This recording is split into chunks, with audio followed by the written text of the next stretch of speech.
This is the video for C4.1, and today we'll be taking a look at how to complete the chi-squared test of association. Okay, so first of all, we have to calculate the observed frequency by adding up the column totals and the row totals. So for example, 6 plus 7 is, let me get my pen, 13. And 6 plus 15 will be 21, and so on, so forth. Then you have to add up the total. 13 plus 37 is 50, and so is 21 plus 29. Now that we have our observed frequencies, we now have to calculate our expected frequencies, and this is the formula we use. So for every value, we have to do row total times column total divided by grand total, which is equal to our 4 expected values. So for example, here, you can do the row total times the column total divided by overall total is equal to 5.46. Let's take a look at another example. The row total times the column total is equal to 21.46. And now you just have to complete the rest of the values. Now that you have all your expected frequencies, we can now move on to calculating the chi-squared value. So here we have all of our observed frequencies and our expected frequencies, and it's time to calculate the chi-squared value. So the chi-squared formula, let me remind you, is equal to the sum of the observed values minus the expected values squared divided by the expected values. So here we have each step as each row. So here we do observed minus expected, which is equal to 0.54.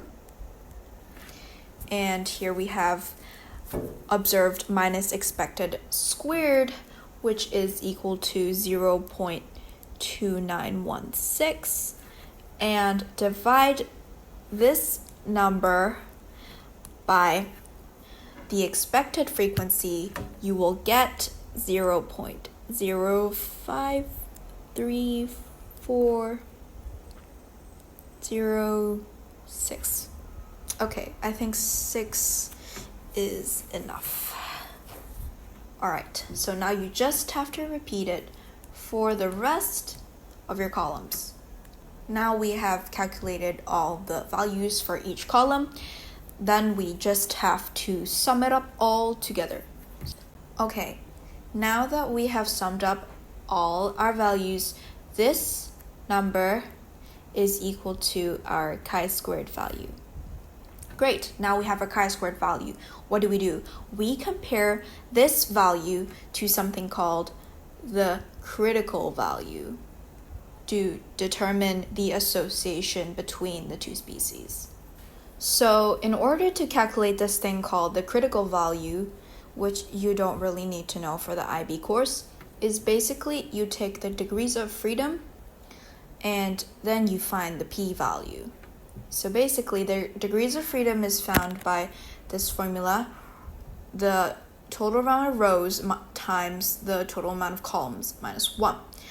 And so for our contingency table, it's 2 rows and 2 columns. So basically, 2 minus 1 times 2 minus 1, which is basically equal to 1.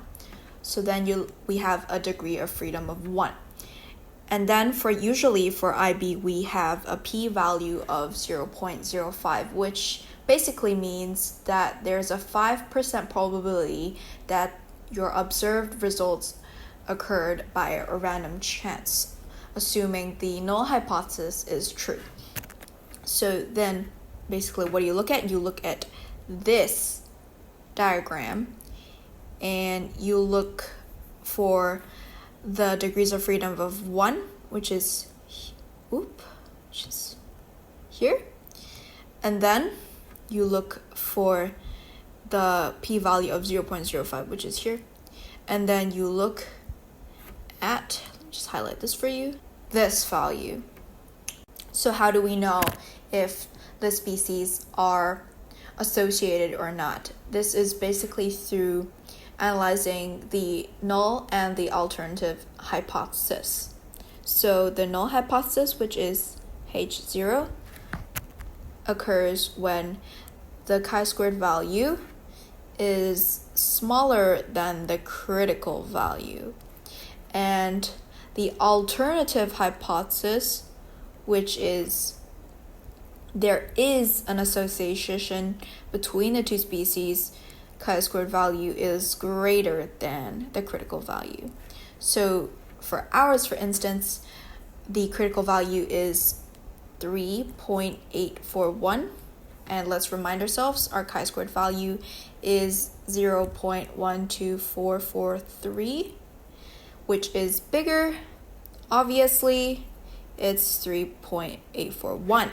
So therefore, we go for the null hypothesis, and therefore the species are distributed independently, which means there is not enough information to prove that there is an association between the two species.